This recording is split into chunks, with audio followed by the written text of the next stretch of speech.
Here we go.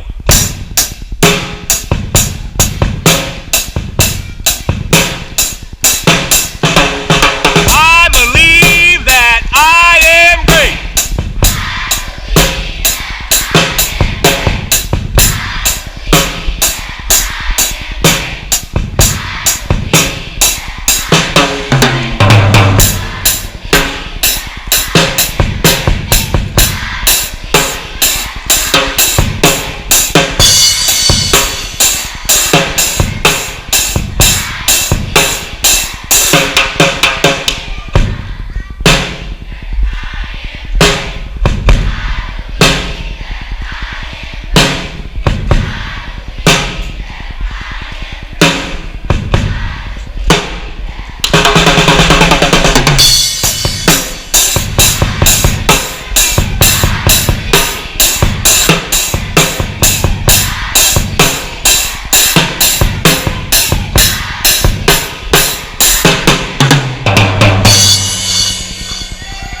All right, Moulton.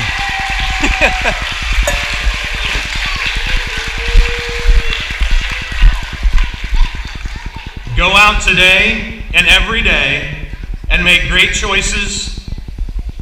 Make us show you how we believe that you can be great.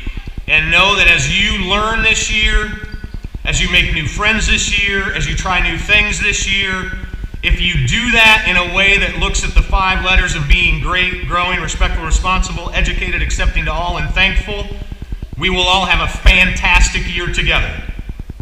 Today's assembly was super short because I just wanted you to come in, hear about what we believe about everyone in this room, and know that when you go out of here, we're going to do all that we can to move you from good to great. Thank you for listening. Have a great Friday and a great weekend.